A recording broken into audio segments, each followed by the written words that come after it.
É extraordinário quando pensamos no amor de Deus sobre a humanidade. Um perdão dado de uma forma gratuita, sem busca de interesse, porque o amor dado para os homens por meio de Jesus lá na cruz foi um amor excepcional, incomensurável. Ele não tem como ser medido, ele não tem como ser dialogado, porque é um amor que pretende salvar o outro sem o outro merecer.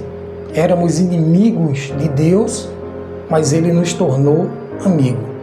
Quando falamos de perdão, a gente fala de um Deus que foi até o mais profundo do homem resgatar aquele homem do próprio pecado e trazer para uma sintonia de relacionamento.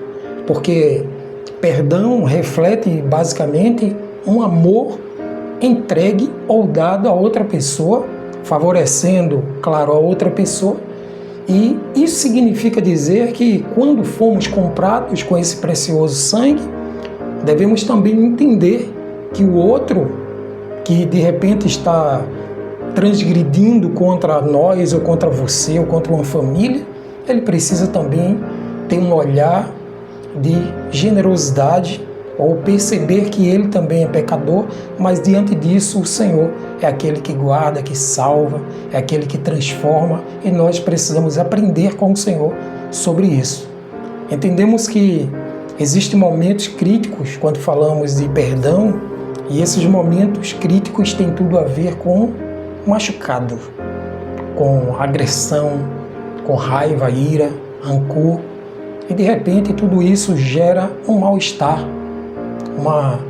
um atrapalho, uma forma de ruptura sem volta.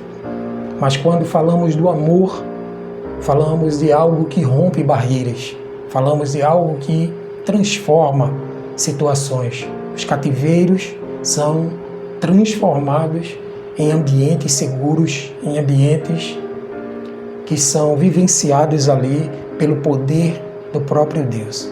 Aqui hoje queremos falar sobre restaurando relacionamentos, ainda no capítulo 15 de Lucas, o versículo é o 24, onde o pai teve aquela frase importantíssima diante do filho, quando ele disse: o meu filho estava morto, mas agora está vivo. Estava perdido, mas agora foi achado.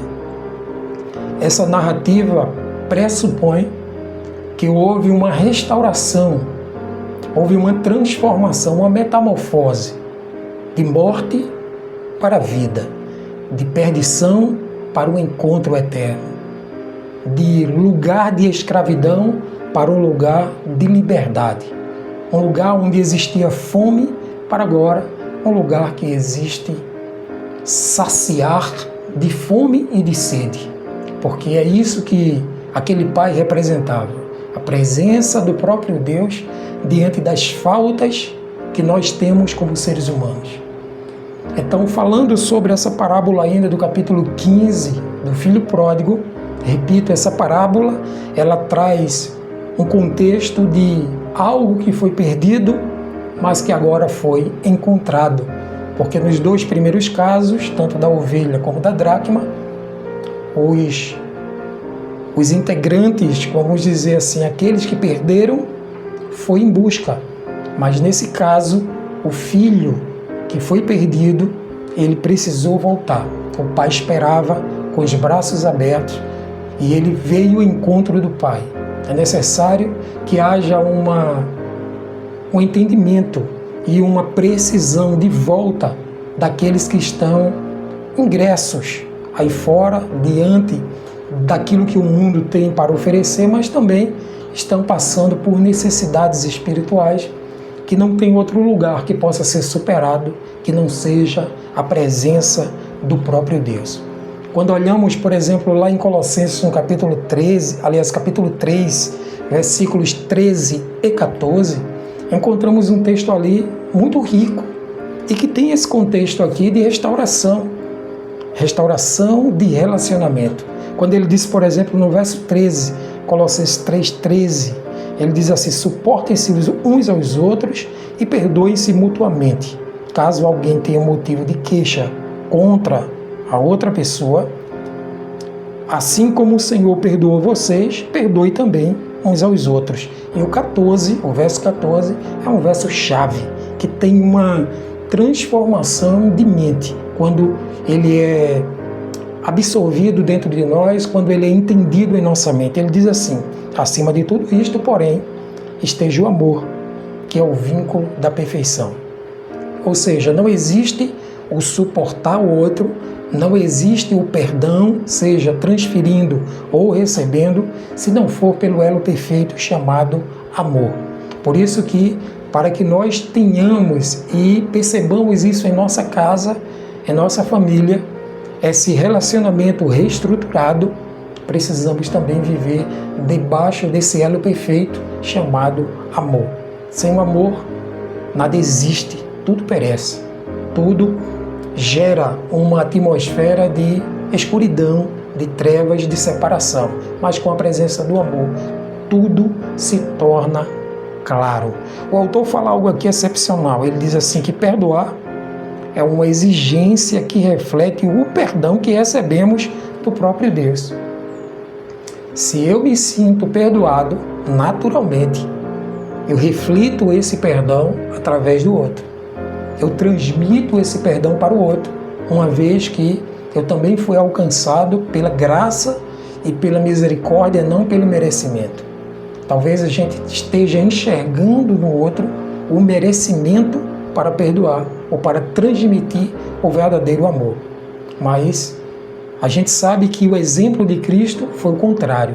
Por isso que nós precisamos, de uma forma real, estar com o coração aberto, percebendo que Deus está no controle de todas as coisas e que tudo não foge desse controle absoluto de Deus. E que precisamos estar com o nosso coração sempre apresentado ao próprio Deus. Outra coisa que destaco aqui é que o ofendido e o ofensor precisam colaborar para construir um novo vínculo, reconhecendo que o propósito do perdão significa restauração. O propósito desse perdão significa restaurar laços, restaurar intimidade, restaurar comunicação. É necessário haver.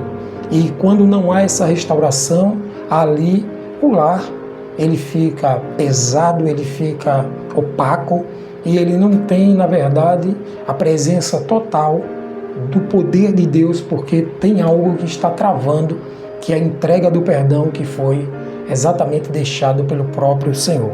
Por isso que hoje, nesta manhã, neste dia, eu quero te convocar a você apresentar sua família, apresentar seu coração, apresentar pessoas que vocês talvez conheçam, que estejam passando por esse obstáculo de separação, obstáculo de impedimento, que o Pai esteja realmente morando, não só dentro das vidas, mas sobretudo presente no próprio lar. Os pedidos de oração para hoje, primeiro deles é a graça de Deus pelo seu imenso amor e graça sobre graça que perdoa e restaura completamente o pecador arrependido. É nós que devemos agradecer ao Senhor por tudo isso. Deus nos deu amor, graça, favor e misericórdia e precisamos estar com o coração agradecido ao Senhor em todos os momentos de nossa vida. E peça também um coração perdoador que reflita o perdão que recebemos do próprio Jesus sobre a nossa vida. Então, o primeiro pedido, agradecimento por tudo que Deus nos favoreceu. E o segundo pedido, pedir para que nós tenhamos um coração sensíveis, coração que seja de fato abrangente ao amor de Deus, não só para receber, mas também para entregar aos nossos e também àqueles que estão distantes. Vamos orar conosco e vamos aí, em nome de Jesus, pedir a graça de Deus e o favor por cada um de nossos familiares. Querido Deus, obrigado por esse momento, que essa manhã, que esse dia seja um dia, Senhor, que o Teu Espírito visite cada lar, cada coração, que tenha, Senhor, liberdade para transformar, mudar, restaurar, ressignificar cada um de nós, pois precisamos do Senhor. Vem, Senhor, trazendo sobre nossa vida, sobre nosso coração, a sensibilidade do Teu Espírito Santo para oferecer perdão e receber também perdão quando for o caso. E que haja, Senhor, em nome de Jesus, visita, Pai, do Teu Espírito Santo sobre cada ente querido de nossa casa e que possamos perceber a transformação vinda, Senhor, do nosso lar, vinda dos nossos parentes, sobre a influência do Teu Espírito Santo. Assim te pedimos e te agradecemos pelo nome de Jesus. Amém.